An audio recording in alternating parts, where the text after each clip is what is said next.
কুতুকা কিনা খাবে কোনো ভয় নেই, কেউ বকবে না, কেউ মারবে না, কিচ্ছু করবে না। বললা যে আমার ওষুধ ভালো হচ্ছে না, না এটা প্রশ্ন করতে পারি না, যে কোনো কথা একটা বললাম যে কোনো কথা যে আমার ওষুধ কেন ভালো হচ্ছে না। এটা ভিডিও হচ্ছে, কথা নয়, বলো শুরু হয়ে গেছে। তুই বল সবাই সুখী আমরা শুনতে পাই অনেক দুঃখ মায়ের সবাই সুখী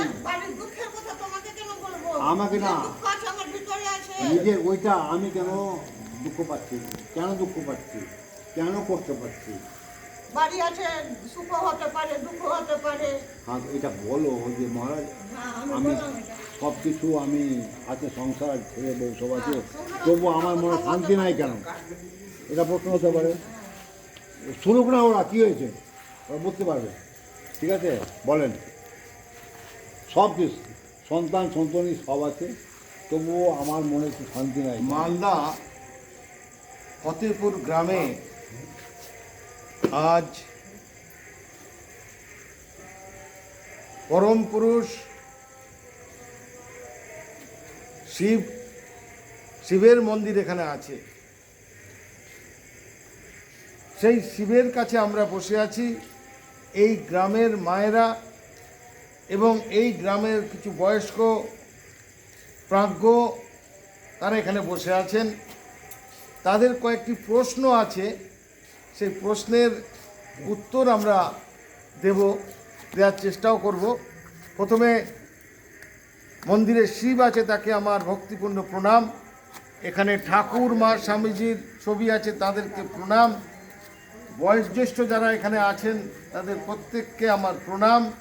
মায়েরা যারা আছেন তাদেরকে প্রণাম জানিয়ে আমরা একটু ঠাকুরমা স্বামীজির কথা এবং যে প্রশ্নটি এনারা করছেন, একজন মা করেছেন যে তিনি বলছেন তিনি সুখেই আছেন, তাই তো? তার দুঃখ, তিনি বলছেন আমার কথাটা আমি বাইরে কেন বলবো, আমার সংসারের কথা। একদম ঠিক বলেছেন, আমার সংসারের কথা আমি বাইরে কেন বলবো, তাই তো? কিন্তু আপনি কি সুখী? যেটা ভগবান সুখী, বাহ, তাহলে দুঃখ বলে কিছু নেই। আচ্ছা, খুব ভালো। মানে তাহলে আবার সংসারে আমরা বলি যে সংসারে আমাদের সুখ আছে, দুঃখ আছে, তাহলে আপনার মধ্যে সংসারে কোনো দুঃখ নেই? ভগবান যেটা দিয়েছে ওটা তো সহ্য করতে হবে আমাদের। না, সে তো নিশ্চয়ই, যে ভগবান দিয়েছেন। সকালে যদি সুখ থাকে কেউ দুঃখ দিবে না, দুঃখ থাকে কেউ সুখ দিবে না। তার মানে আমাদের ভালো কাজ করতে হবে, ভালো কাজ করলে সুখ। আর যদি আমরা খারাপ কাজ করি, সংসারে খারাপ চিন্তা করি, তাহলে আমাদের দুঃখ আসবে, তাই তো? তাই তো মা? স্বামীজি বলছেন তার একটা কবিতা, শুভ কর্মে শুভ, মন্দে মন্দ ফল, এই নিয়ম রোধে নাহি কারো বল। কেউ রোধ করতে পারবে না। যদি অশুভ চিন্তা করেন, অন্য একজন মাতাজির প্রতি হিংসা করেন, দ্বেষ করেন, তাহলে সেই অসুবিধা থেকে আপনার যে সুখ আর দুঃখ, তার মধ্যে দুঃখটার ভারটাই বেশি পড়ে যাবে। তাই বলছেন শুভ কর্মে শুভ, মন্দে মন্দ ফল। আমরা মন্দ চিন্তা কেন করব? করা উচিত নয়। তাই সংসার করতে গেলে শ্রী মা বলছেন, ঠাকুর বলছেন যে আমরা সব দুটি, তাই না? আমরা সব দুটি, মা বলছে। তো যাই হোক, এক হাতে সংসার করতে হবে আর এক হাতে ঈশ্বরকে ধরে থাকতে হবে। খুব সুন্দরভাবে কালকে ভবেশদা আমাদের মন্দিরে পাঠ করছিলেন কথামৃত, বলছেন সংসার আমাদের পাকাল মাছের মতন থাকতে হবে। পাকাল মাছ তো নিশ্চয়ই আপনারা জানেন, গটি মাছ। পাকাল মাছের মতো যদি আমরা থাকতে পারি সংসারে, তাহলে আমাদের দুঃখ নেই, অশান্তি নেই, আমরা সুখেতেই থাকতে পারবো। কিন্তু আমাদের ওই পাকে থাকবো, গায়ে পাক লাগবে না। মানে সংসার করব আমরা, নিশ্চয়ই। আমরা তো মানুষ, আমরা পৃথিবীতে এসেছি, ভগবান আমাদের পাঠিয়েছেন।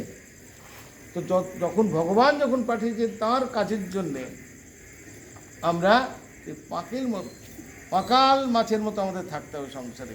আর ঈশ্বরেতে সারা দিনে সকালবেলা একবার আর সন্ধ্যেবেলা একবার প্রণাম করতে হবে, ভগবান শ্রীরামকৃষ্ণকে বলছে। শুধু প্রণাম ভক্তি করে, আর প্রার্থনা করতে হবে একটু। কি প্রার্থনা? হে প্রভু, তুমি তো আমাকে এই জগতে নিয়ে এসেছো, আমি তো তোমাকে ডাকতে পারি না। ভগবান কি জিনিস আমি তো জানি না। আপনি কি জানেন? ভগবানকে দেখেছেন? প্রভুকে তো আমরা দেখিনি। তাই আমি তোমাকে বাচ্চা শিশুর মতন ডাকছি যে হে ভগবান, আমি তোমায় জানি না, আমি তোমায় দেখিনি কখনো। তুমি যেন আমাকে না ভুলে যাও, তুমি যেন আমাকে না ভুলে যাও। তুমি যদি আমাকে কৃপা করো, আর সব সময় প্রার্থনা হবে আমাকে শুদ্ধা ভক্তি দাও, আমায় জ্ঞান দাও, আমায় বিচার করার বুদ্ধি দাও, কোনটা ভালো কোনটা মন্দ। আমরা সব জানি ভালো মন্দ, কিন্তু আমরা বিচারটা করতে পারি না। খুব সুন্দরভাবে ভবজবাবু বলছিলেন যে সদা সত্য কথা বলবে। এটি ভগবান শ্রীরামকৃষ্ণকে বলে গেছেন এই কালে, এই যুগের জন্য।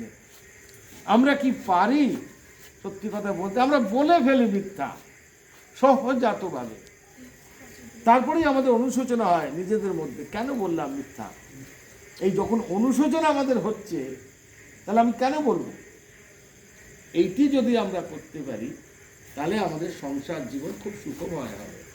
আর মা বলছে, শ্রী মা সারদা দেবী, যে আমি সকলের মা, আমি জ্ঞানী গুগলের মা, আমি আমজাদের মা, আমি শরতের মা, আমি বলি গণ্ডি ভাঙা মা। মায়ের কাছে যাওয়ার কোনো গণ্ডি ছিল না। মা হচ্ছে সকলকে নিয়ে। মা বলছেন যখন তুমি অসহায় নিজেকে ভাববে, যখন তোমার কোনো অসুবিধা হবে, যখন তোমার কেউ থাকবে না, তুমি জানবে তোমার একজন মা আছেন। তবে তিনি তোমার গর্ভধারিণী মা নয়, সত্য জননী মা সারদা দেবী। তিনি নিজে মুখে বলছেন, আমি সারদা, আমি সীতা, আমি রাধা, আমি জগদম্বা, আমি কালী। এই হচ্ছে মায়ের স্বরূপ, মায়ের রূপটি এনারা বলেছেন। হরিপদ বাবু খুব সুন্দর করে ছোট্ট করে বলছেন, যখনই আপনি ভেতরে প্রশ্ন জাগবে আপনার মধ্যে, উনি বলছিলেন যে আমি কে? কোনোদিন কারোর মধ্যে এটা দেখেছি আমি কোত্থেকে এলাম? আমি কি ফল? আমি কি গাছের নারকল, না আপেল, না মৌসুম্বি লেবু, না লিচু, না গাছের কলা? টুক করে কেউ পেড়ে নিল, আমি তো তা নই যে টুক করে ওপর থেকে পড়ে গেলাম। মানুষের মাধ্যমে, ভগবানের মাধ্যম দিয়ে আমি এসেছি পৃথিবীতে। বলছিলেন সে গল্পটা বাবু, বাচ্চাটা পৃথিবীতে এসে করে কাঁদছে, হাত পা তুলে, আর মহাদেব শিবের কাছে বলছে তুমি একবার নিয়ে চলো আমাকে, আমাকে একবার পৃথিবীতে জন্ম দাও, আমি শুধু তোমারই নাম করব।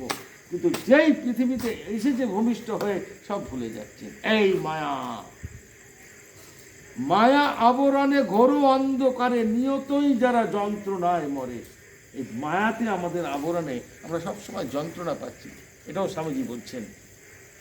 তাই আমরা যদি সংসারে সুখ পেতে চাই, আনন্দ পেতে চাই, উপনিষদ বলছে আনন্দেতি ভজানাত, আনন্দ ইমানি খোলু ধামানি। এগুলো বেদের কথা। বেদের কথা আমরা হয়তো পড়িনি, অনেকে গ্রামের মানুষ আমরা শুনতেও হয়তো পাইনি। তাই আমরা সাধুরা আসি, একটু মাসে একবার করে আপনাদের কাছে আসি, একটু ভগবত প্রসঙ্গ করতে। ভবজবাবু আসেন, আমাদের হরিপদবাবু আসেন। সেখানে যদি আপনারা ঠিকভাবে প্রশ্ন আপনাদের থাকে, তাহলে দেখবেন দিন পর দিন আমরা সেই লক্ষ্যে পৌঁছে যাব। কোন লক্ষ্য? আমাদের উদ্দেশ্য কি? ভগবান লাভ, ভগবান শ্রীরামকৃষ্ণ বলছেন। ঈশ্বরে মতিগতি হওয়াটাই হচ্ছে আমাদের লক্ষ্য। সংসারে আলু চচ্চড়ি, আলু পোস্ত আর শাক ভাজা করার জন্য আমরা পৃথিবীতে আসিনি। আমি কে, কোথা থেকে এলাম, এইটি জানতে হবে। এই যে শিক্ষা হচ্ছে, আপনারা দীক্ষা মন্ত্র নিচ্ছেন অনেকে, খুব ভালো জপ করছেন। গুরুদেব আপনাকে বলে দিচ্ছে একটু উপনিষদে আছে বেদে, বলছে তত্ত্বমসি, তুমি সেই। গুরুদেব বলছে তুমি সেই, তোমার মধ্যে ঈশ্বর। এটি ভবেশদা বলছিলেন আত্মার কথা, তুমি সেই শুদ্ধ আত্মা, তোমারই সেই শুদ্ধ বুদ্ধি। ঠাকুর বলছে শুদ্ধ আত্মা, শুদ্ধ মন আর শুদ্ধ বুদ্ধি এক। এগুলো আমাদের জানতে হবে, পড়তে হবে, শুনতে হবে। যদি আমরা ঠিকভাবে জানতে পারি, শুনতে পারি।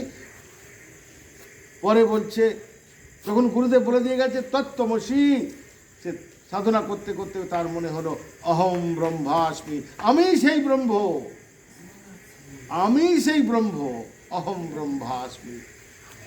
এই অহম ব্রহ্মাস্মি এটি মুখে বলা খুব সহজ, কিন্তু ওটি নিজেকে ওই সাধনা করে সিদ্ধি লাভ করে তখন তাই বলতে পারে। তবে সে আর সচ্চিৎ আনন্দ স্বরূপ হতে হবে। আমরা যদি সৎ কি, চিৎ কি, আনন্দ কি, এই তিনটে যদি বুঝতে পারি এবং আমাদের নিজেদের জীবনে যদি আমরা এটা প্রতিফলিত করতে পারি, আমাদের সংসার জীবনে, তবে দেখবেন সংসার করেও আপনার সেই আনন্দ, সেখানে দুঃখ বলে কিছু নেই, শুধুই আনন্দ।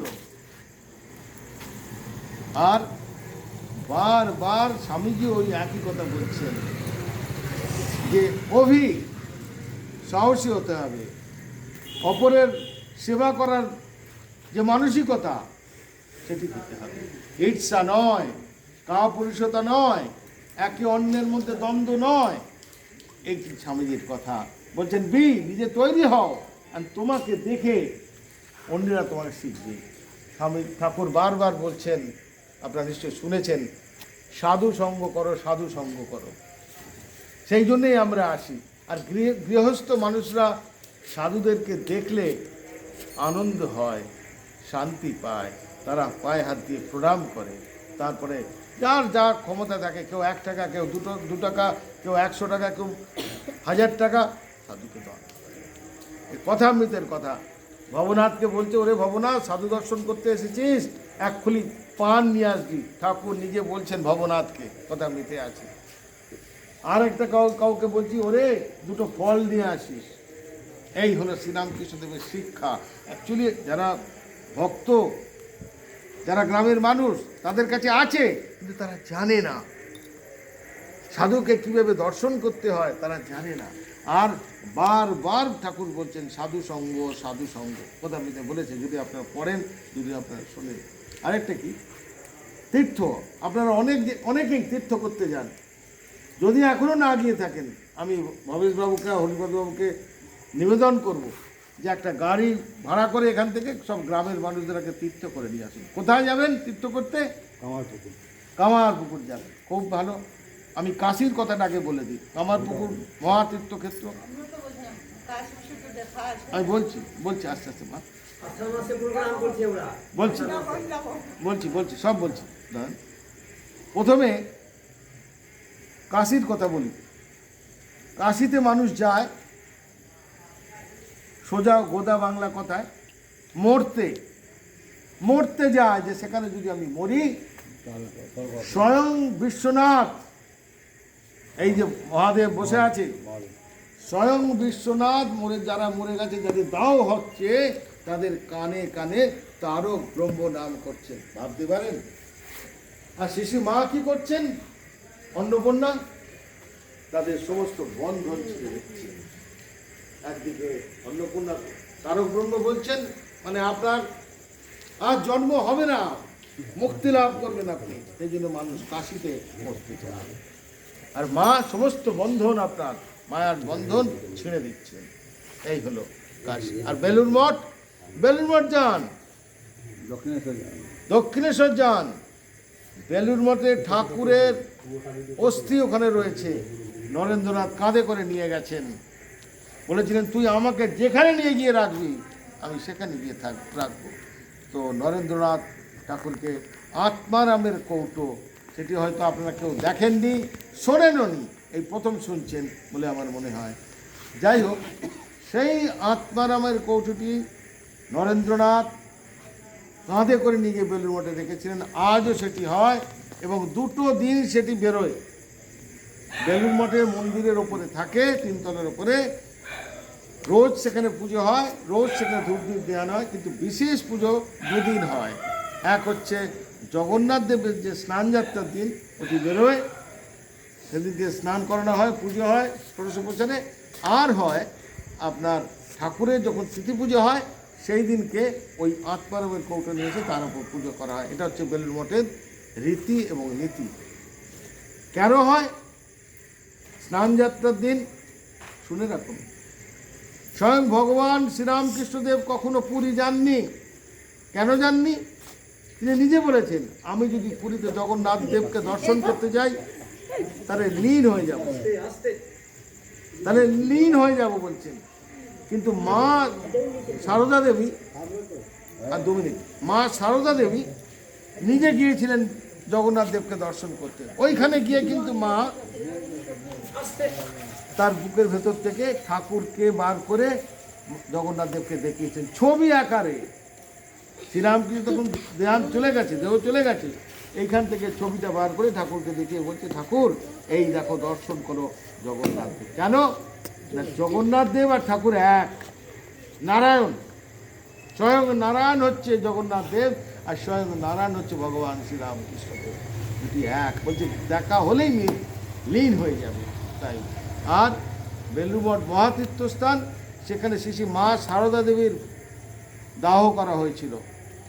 সারদা দেবী হচ্ছে জগদম্বা স্বয়ং কালী, যে নামে তাকে অভিহিত, নিজে তাই ছিলেন। আর স্বামী বিবেকানন্দ, তার দেহ ওখানে দাহ হয়েছে। আর ঠাকুরের মানসপুত্র রাজা মহারাজ স্বামী ব্রহ্মানন্দজি, তার দেহ ওখানে দাহ করা হয়েছে, সমাধি করা আছে। এই 3টে জায়গা মিলে বেলুড় মঠ হচ্ছে মহাতীর্থক্ষেত্র। যেমন দক্ষিণেশ্বর, যেমন কালীঘাট, সেখানে মা কালীর আমাদের সমস্ত অঙ্গ পড়েছিল, 51টা পীঠের মধ্যে সেগুলো একটা। তাই সেইগুলো যদি আপনারা দর্শন করেন, দেখবেন আপনাদের মধ্যে আনন্দ জাগবে। আর জীবনের মধ্যে 1বার কি 2বার তীর্থে যেতে হয়। তীর্থে গেলে দেহ মন শুদ্ধ হয়ে যায় সেই পবিত্র জায়গায়, এটি জেনে রাখবেন।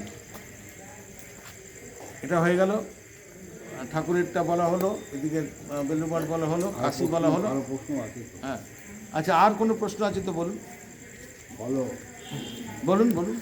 বলে তো হবে। কেটে বল লাগে। দিন।